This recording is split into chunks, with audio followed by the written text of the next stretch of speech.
Us and more, we welcome back Javier Manjarres. He, of course, the great blogger at shark-tank.com. Get that right, Javier? You did, thanks. Good. Javier, we got news from The Hill at its website, thehill.com, right. that a Democratic congresswoman from California is saying there needs to be a hearing in the Government Oversight Committee. What's your reaction to the call for a hearing there by a congressional committee? That's just total BS. There's no reason for this. Domestic violence exists on both sides, men on women, women on men. We know it exists. It's a problem people are dealing with, but there's no, all she wants to do is pontificate and make a big political issue out of this. Look, this is a political season. This is just their way of trying to use this as a wedge issue to dissuade voters away from Obamacare and things that hurt or that affect the Democrat Party this election cycle. Well, I can appreciate the fact it's an election cycle, but let me take a little bit of issue having now as a recovering member of Congress. You have a situation where the other part of this is not just domestic violence, although we should note there is a federal law, VAWA, the Violence Against Women Act, that was just, I believe, reauthorized, and it was being used as a political club a bit earlier. But you do have that federal legislation, and then there is talk about a possible cover-up of this by the National Football League. Now, there's a standard in Congress that's akin to what we do. Standard in Congress. Yeah, no, I'll give you this one. Here it is. Just hang with me for a second. We on this program talk about issues of interest. If it is in the news and there is a, for lack of a federal hook into this, Congress, regardless of party registration, Congress will hold hearings. And so that's what's going on right there. In my analysis. Well, they're going to hold hearings. I mean, for anything, like you said, you know, they held a hearing. I think they're on the floor. They pontificated the other day. The Congressional Black Caucus, a month after the Ferguson shooting, they're going to use this for political reasons. They're going to use it to send to their constituents. Again, it's all political ploy. But again, the issue is what it is. The VAWA has been reauthorized year and year over. People are aware of the problem. People are addressing the problem. I don't think they need to make more of this what it is.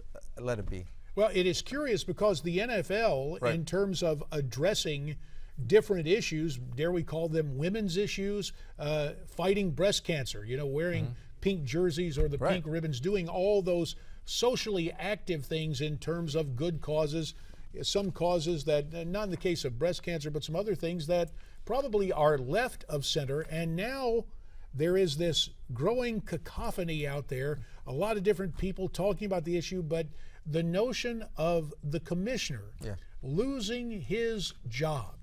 Do you think the commissioner of the NFL will step down? No, and you know what? People need to scrutinize him and his office because it's obvious they covered it up. They knew this.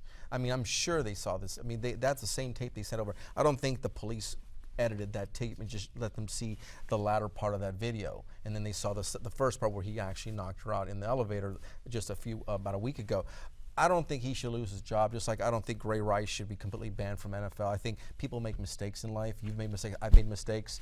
I think Ray Rice deserves a second chance. I think Goodell, if he's found to be complicit in covering this up, hey, you know what? If he wants to step down, it's on him, but I think he deserves a second chance. Okay, so you're taking a look at rehabilitation for Ray Rice. Right.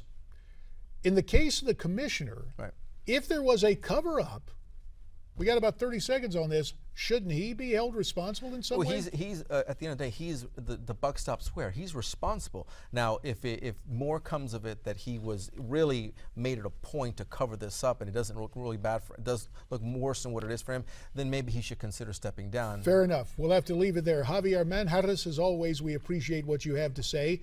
Now let's learn something financially in this Max to Money report. You're watching Max to Money. It's better to give than to receive, so they say. But when it comes to your taxes, giving or gifting could save you money down the road.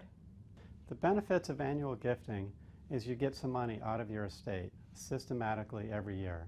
You can give $14,000 to a child, or if you're married, you can give $28,000 per person. But more important than getting money out of your estate, I think it's important while you're young and healthy to help your kids, whether you can improve their lifestyle, help them with education, you can help them buy a new house, you can help them pay for health care, you can fund education for grandkids. Gifting to family members involves tough decisions about when, how, and in what form to gift. Before doing so, talk with your attorney and your accountant. I'm Karina Brez. Get more money news at Newsmax.com.